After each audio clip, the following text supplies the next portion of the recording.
Hey guys, what's up? I'm Erin and welcome back to the channel. If I were to ask you to think of a stock market index, what's the first index that comes to mind? 1, 2, 3, go. Did you say the S&P 500? The S&P 500 is one of the most widely known and widely recognized stock market indices out there.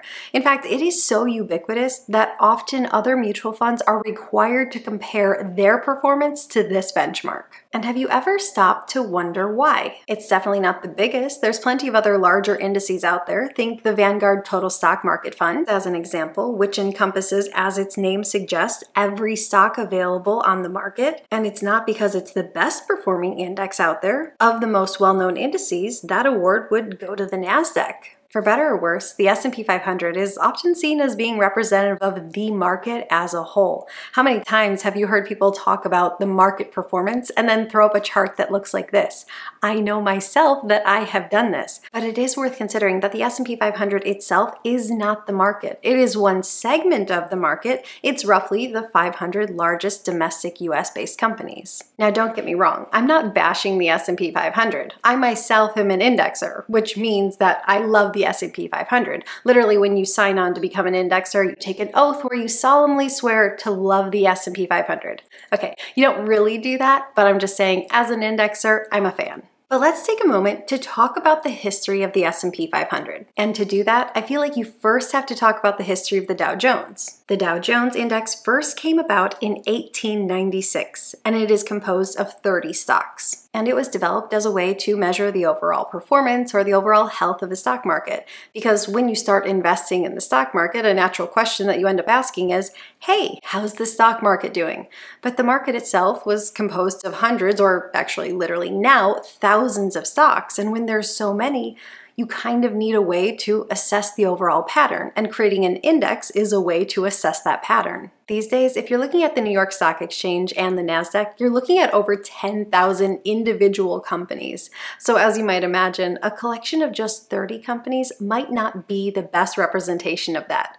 Over time, as the number of companies listed on the stock market has increased, naturally, larger indices were created, and the S&P itself came about in 1957. Again, with that same intent of being used as a way to gauge overall market performance. But over the years, the S&P 500 morphed into more than just a simple index. It morphed into the index that everyone kind of wants to be in. To give you a concept of the size of the S&P tracking funds out there, consider that as of 2022, the S&P 500 directs over $7 trillion of investors' money. And to put that number into perspective, consider that Vanguard itself manages assets worth roughly $8.1 trillion. The S&P 500 is predominantly used in 3 different ways. 1, as a representation of the market.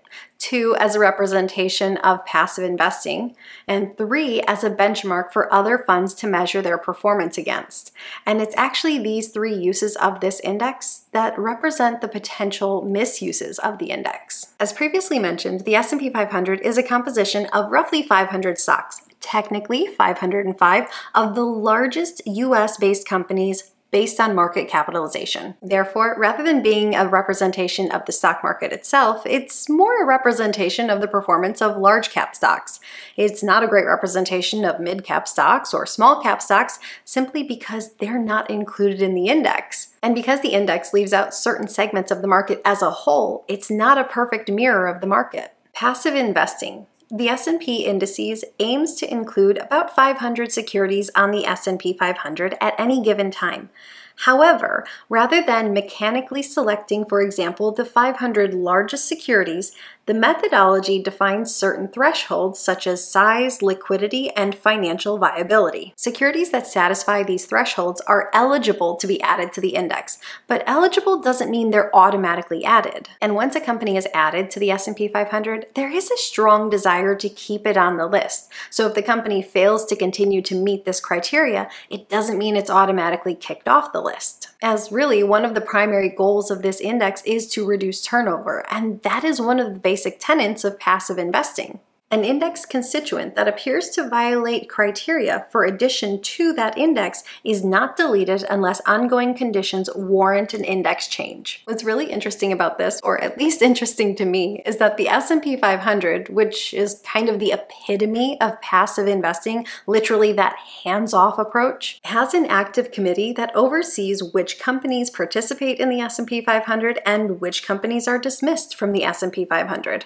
As Investopedia states, like popes and Oscar winners, the components of the S&P 500 are selected by a committee. It's also interesting to note that the criteria to join the S&P 500 has changed 8 times since the S&P 500 was established. So in a way, there's an active element to this passive index. As mentioned before, the S&P 500 is the benchmark that practically every other fund is required to measure itself against. The SEC suggested 2 related rationales for the index benchmarking requirement in its proposing and adopted release: to provide investors with an objective standard against which they can compare the performance of the fund, and more specifically, to allow them to compare the performance of the fund to that of the market. And objectively, we want to have something to measure our fund against because it helps us to answer the question, how is this fund performing? But in doing this, it's not always a fair comparison because not every fund attempts to emulate the market, and the S&P itself isn't representative of the market as a whole. It's representative of the 500 or so largest US domestic-based companies based on market capitalization. So rather than telling us how the market is performing as a whole, it's telling us how large cap stocks are performing. That in and of itself is not good, it's not bad, it's just important to know what you're measuring against. It's important to know what yardstick you're using. Consider the fact that if you are investing in a target date fund and near your retirement years, the fund is built in a way that it is attempting to create a more stable performance. If you compare that to the S&P 500, 9 times out of 10, it's going to underperform that index. But the goal of a target date fund for someone at or near retirement is not to beat the market, it's to create stability. Likewise, if you were to compare the performance of the S&P to simply the tech sector, an index like QQQ or small cap stocks, it's not a fair comparison because they're not really measuring the same thing. Market capitalization. And keep in mind that the companies that are added to the S&P 500 index are added to the portfolio based on market capitalization, meaning that each company gets added to the index in proportion to its size. So while there are some 500-ish stocks on the index, the 2 largest companies, currently Apple and Microsoft, make up about 13% of the S&P 500 itself. And that can illustrate why it's so important to consider your overall portfolio when you're investing. Because if you're heavily invested in, say, the S&P 500, but then you go out and buy a bunch of Apple stock, you're not adding diversity to your portfolio, you're adding concentration. The other potential limitation that could come up with the S&P 500 is that in an increasingly global economy, the S&P 500 lists only US-based companies. Now, you certainly can make the argument that being that these are the largest based US companies, the vast majority of them would have a presence internationally as well. Consider those biggest companies like Apple and Microsoft. They have a presence, location, customer base that extends well beyond our borders. So while these are domestically based companies, it does not mean they're solely operated in the US. And as these domestic companies have an international presence,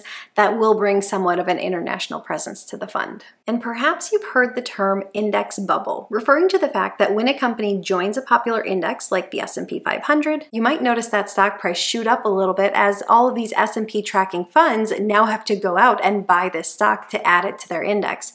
But most research has suggested that this is temporary in nature and that over time that stock does settle back down to fair market value. So is the S&P 500 the best index fund there is out there? Is it the one that you should be investing in? Well, it depends. It depends on what your goals are and what type of portfolio you're trying to build. Remember that the S&P 500 index represents a portfolio chosen by one particular group of financial market professionals, but that does not make it the right fund for you. I do think the S&P 500 itself is a useful tool, but it's just important to remember that it is not the market itself. It can help us assess the general direction of the market, but it doesn't encompass all 10,000 or so stocks that are available on the various market exchanges.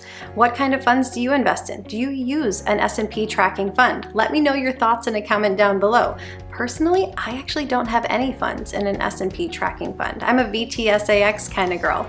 Let me know your thoughts. I post new videos every single week. If you got anything at all out of this one, please give it a like. If you're new here, please consider subscribing, or if you know of someone who might get something out of this type of content, please consider sharing. I'll see you soon. Bye.